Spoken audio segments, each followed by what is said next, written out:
Welcome to Dollars and Cents. Our podcast is designed to provide listeners with financial advice in a language you can understand. Created and hosted by Marc Freedman, President and CEO at Freedman Financial, he discusses timely topics that help individuals and families make smart financial decisions. Count on lots of energy, candid discussion, and a few laughs. And now, here's your host of Dollars and Cents, Marc Freedman of Freedman Financial. Welcome back to another edition of Dollars and Cents with Freedman Financial. My name is Marc Freedman. And I'm Marion Gilman. And we're here to provide you with some financial advice in a language you can understand. We are in the dog days of summer right now. It is hot here in Massachusetts. It is very humid as well. Very muggy. In fact, even a little muggy here in the studio today. It is. I'm not quite sure why. Well, it's summer.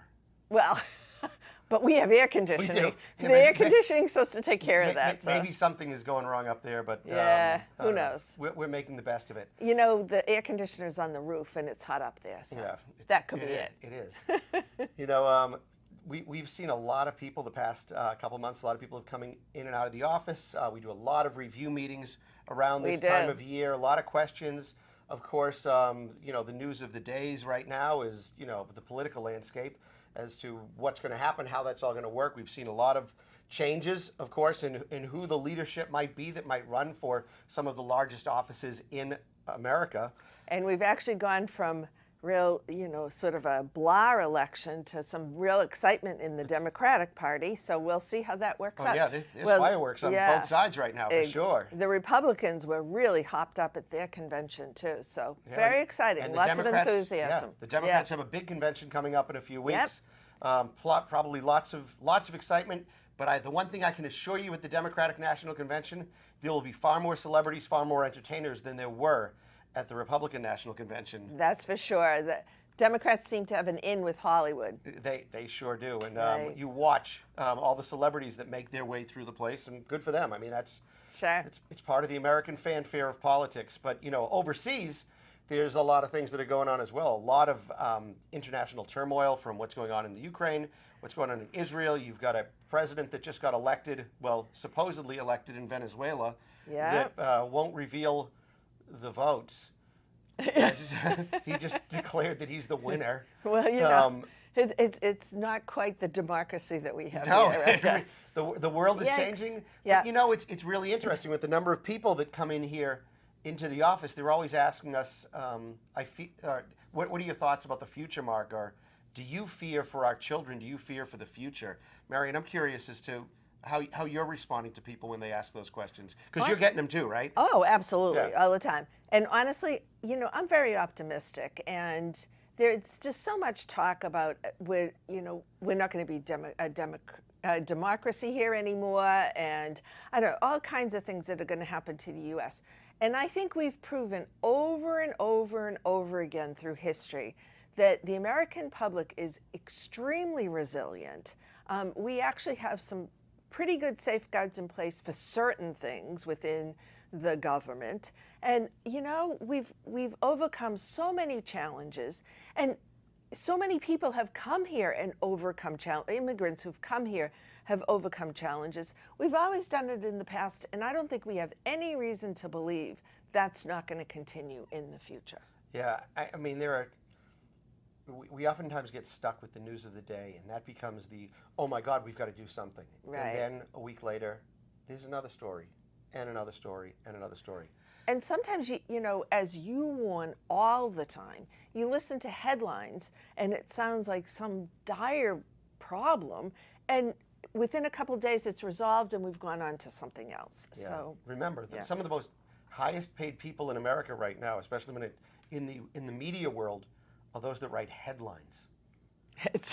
Those sound bites. Those sound bites. It's called clickbait. Yes. And so if you've heard that term, what clickbait means is they're writing a headline so that it's that dramatic, that big of a deal that you say, I want to learn more. And so if you click on it, they don't care whether you read the rest of the story. Understand that. They don't care if you read the rest of the story. What the media companies want is a click on that headline, because the more clicks they get on the headline, the greater the price they can charge to advertisers who want to advertise on their site. That's a very good point. It's not about what's in the body of the story. No. It's how much are you willing to click. Look, if you've been on Facebook or any of the social media sites, how many times do you see a picture of, for instance, Tom Hanks, and it says, click here to see what Tom Hanks and other celebrities look like now. And so you click, you probably don't do that. So you click on the headline right there, and all of a sudden a slideshow pops up. And you see all of these celebrities and what they look like now. And you're still clicking along saying, I want to see what Tom Hanks looks like. And you know what? Tom Hanks isn't in the slideshow. But because his picture was there and they say, see what these celebrities look like now, you think you're going to see Tom Hanks now. And you don't. That's the power of clickbait. That's right. That's how that all works. I'll tell you, the one thing that I actually am dubious about is where the younger generation is getting their news from and where they will get their news from. Because I think, when we were growing up, it was a different story. We actually read newspapers. We actually read stories. Read stories and news, not opinions, news. Yes, and we got news on TV and news on the radio. And so we heard stories as opposed to just the clickbait because it was a different time and a different generation. Yeah. So we'll see what happens. Who I'll tell knows? you, look, we're all reading from a variety of different places right now. We, frankly, believe it or not, we read more today than we did 40 years ago. I'm not surprised. Many people find that hard to believe because Right. when we were in school, we had to read books and read novels and read all these things. But when you were done with your homework, that's all the reading you generally did.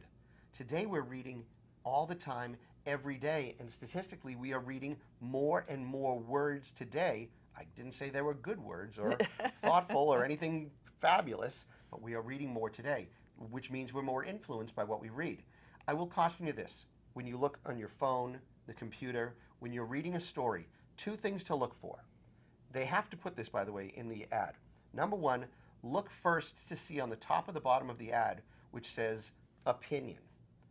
Because oftentimes you're reading stories that you believe are news stories, yet they're just an editorial or an opinion that somebody has written about a particular subject. Always look at that, just so you can know, is this news or is this someone's opinion? That's number one. And it's a key element. Absolutely. And secondarily, look at the bottom of the ad usually to see whether it says this is a paid advertisement. Very important. That's on there too. If the story you've just read is something that is not necessarily, it might even be written to look like news, but at the bottom of it, they have to put this is a paid advertisement. Take that for what it's worth. And you see that a lot, and there'll be special advertising sections, and sometimes you can easily miss that. So you need to be very careful just to understand what you're reading and what the biases might be. So speaking about biases, I know you were listening to one of our favorite authors, Morgan Housel, lately. Morgan's written the book, The Psychology of Money, which I guess is like the #1 selling book in the world right now when it comes to personal finance. It sold over 6 million copies. 6 million. I just saw a post about that as well. Yeah. It's wonderful. If you haven't read it, pick it up, read the book, or download his podcast. Go to Audible. Morgan speaks in a language you can understand. Right. But Mary, maybe you can share a little bit about what you heard on this most recent podcast. Yeah, the interesting thing was, the title of the podcast was that behavior trumps intelligence. Now, don't let Trump jump in. He wasn't throwing the word Trump in there to try to sell for one candidate or another one. I immediately thought of Mark when I heard that That's title. not the case, and this is part of the clickbait. Sure. Yes. Did that get you to look? Whether you either love that headline or hate it, he's using Trump like in the Trump card, not in President or past President Trump. That's right. So in investing, that your behavior is considerably more important in your successful investing career than is what you know or your intelligence in the area. And what he made a point as to one of the only areas that you could ever work in where maybe the more you know, the better you get at investing. And in reality, for most people, If you just ignore it, you're much better off. And so don't let your behavior get in the way. Yeah, sometimes the people who think they're the smartest people in the room when it comes to investing. And they might be the smartest people in the room. But are they the best person to be giving you advice within the scope of your life? Because just because you're the smartest guy in the room doesn't mean that your intelligence, your knowledge, your history, all that you know is best for that person or that person or that person. In other words, I mean, what he's trying to point out is that if you are a long-term investor and you have goals that are going to happen in 20 years, 25 years, and many of us are, where you're saving for retirement at some point down the road, or you're saving for a second home, or saving for children's college educations. So you're a long-term investor. Don't let your behavior, in other words, you're watching the stock market every day and you see the market is volatile and going up and down. Don't look at it and say, oh my God, I've got to sell because I'm going to lose all my money. We've seen that before. That is the worst thing you can do for long-term investing. If you just ignore it, don't pay attention to it, you have a diversified portfolio, you are much better off in the long run. Right. Well, yeah. Think about this. If someone had said to you, we know that in the week that's coming, there's going to be an assassination attempt on a political figure that's running for president. Number two, the current president who is running for re-election is going to step away and turn over the responsibilities to somebody else to run for office. And there'll be a couple attacks on foreign nations around the country, or around the world. What do you think the stock market would do? If someone were to tell you all of these things ahead of time, you'd be, oh my God, we got to make some changes. But how did the stock market react when all of those things did happen over the past few weeks? It was what I call a nothing burger. Time as usual. Yeah. I mean, same as ever. Yeah, there was a little bit of movement where, you know what, some other company could have gone out of business, and that could have been the reason that the stock market dropped a little bit. A lot of factors could have come into play. We are not playing the short-term game. You shouldn't be playing the short-term game. If you're in this business, if you're in the game of retirement, and it is a game, the game of retirement, for stretching your money out for as long as you can, for supporting your lifestyle, for living the best retirement lifestyle you can't worry about the potholes that you'll hit as you're traveling down that road of retirement. There's always going to be potholes. There will always be missteps. There will always be accidents along the way. Things that are going to distract you. But you focus on your goal, you're going to do just fine. And, a couple of other things that he mentioned, because as you're looking at this and you're saying, okay, well, what other behavior gets in the way? Well, a lot of times people are so focused on, let's say, a date in the future. And in particular, we run across this a lot. I'm going to retire in 2030, say. This is my goal. I'm going to retire in 2030. My money is going to grow until 2030, and then I'm going to sell out. And does that make sense? No. Or I need to change my investment strategy in 2030 because I've now hit retirement. Yeah. Because I heard that's what you're supposed to do. Or I heard this old wives' tale that says, at retirement, I need to have a certain percentage of my money in bonds that are equal to my age, and then the other percent goes into stocks. Right. That doesn't work like that anymore. The world Not is different. At all. You have to be willing to adapt, to understand what's going on from a big picture perspective, not, oh my goodness, this growth stock or this dividend stock just had bad earnings announcements, or somebody opened up a can of Coca-Cola, drank poison in the Coca-Cola, and it hurt Coca-Cola stock. I'm not saying that happened, but I'm just saying, But it happened with Johnson & Johnson. Well, it did happen with Johnson & Johnson with the Tylenol scare and all that. Years and years Think ago. about how many years ago that was. That's like 40 years ago. Yeah. I think I was in elementary school or middle school when that happened. It was a long time But we remember ago. that, right? Right. And are you still buying Tylenol? Are you still all buying the time. acetaminophen? All those? Of course you are. But that's where all those childproof caps came That's from, came from. and Yeah. all the We ceilings. make adjustments. The point is that you can't let these little interruptions that go on impact your life. Now, the same thing happens in life. You've heard something that says, don't sweat the small stuff. Right. There's that expression, don't sweat the small stuff. And unfortunately, that is where people start spending a lot of their time. I'll go back to the political landscape right now. Frankly, the political landscape It's small stuff, folks. You know, every candidate that steps up to the podium is going to be magnanimous on what it is that they want. They're gonna make statements that are gonna get scrutinized. They're gonna tell you what you heard isn't really what you heard. You misinterpreted, even though the words sounded pretty straightforward, but that's not what I meant. You're gonna hear that on both sides. You hear that all the time in politics. Folks, that's the small stuff. You take care of what you can control. That's what we tell our clients. All the time. And you can control your behavior. Think about this, because this is something else, you know, that has, this has changed a bit in the past probably 10 years. But, you know, when you would buy a house, there are a lot of people that will say to us, oh, you know, when I retire, I'm probably going to downsize. I might sell my house and go into something smaller. So I'll take some money, you know, I'll sell my house for a higher price, downsize into something smaller. Do you watch the price of that house every day? You have no idea what the price of that house every day is. But the stock market and the bond market is in your face every single minute of every single day. So it attracts your attention. Now, unfortunately, Zillow came along, or fortunately. Yeah. So you can check the price of your house occasionally. Most people don't, though. They don't think about it. And they think about it and they say, the way they think about their house is, you know, I bought my house today, I'm gonna live in it for 20 years, and then I'm potentially gonna downsize. And it will likely, you know, be, I'll probably sell it at a higher price in 20 years. Well, guess what?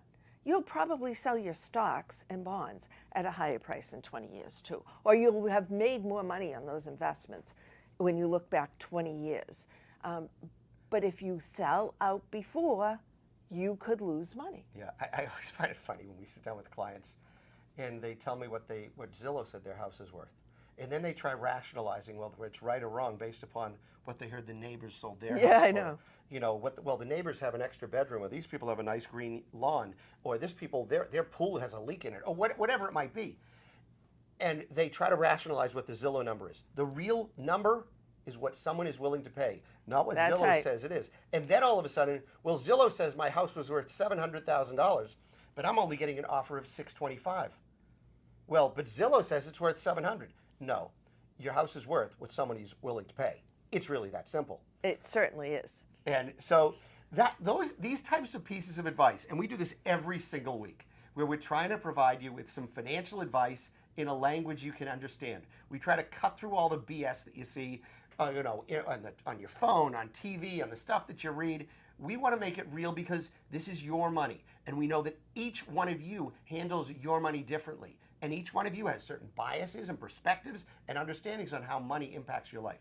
We want to try to give you some rational exposure and rational thought during these emotional times. So that your behavior doesn't get the best of you, and you allow those investments to stay in place even when times look rocky. Absolutely. And we talk about that this week actually in our newsletter, which you can get every Friday at 10:30 in the morning, delivered directly to your inbox. How do I do that? Oh, you need to go to our website, freedmanfinancial.com. That's Freedman.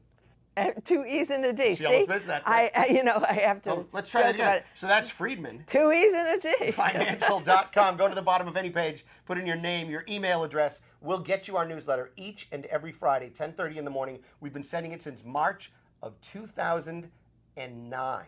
Unbelievable. And of course, if you want to sit down with Marion and I and talk about your financial planning and investment management needs, we'd love to meet with you. You can find a lot of information on our website, of course, at freedmanfinancial.com. But you can also give the office a call, 978-531-8108. That's 978-531-8108. And Jody will answer the phone. Happy to schedule a free initial consultation for you. And we look forward to seeing you either in person or here again on our podcast, which we do each and every week for you. Have a great day, everyone. We'll see you again next week. Have a wonderful week. Bye-bye. During today's Dollars and Cents episode with Freedman Financial, your hosts may have discussed specific financial planning and investment ideas that are for general information only and not intended to provide specific advice or recommendations. Please remember that investing involves risk and may include loss of principal. Although the money market fund seeks to preserve the value of your investment at $1 per share, it is possible to lose money by investing in the fund.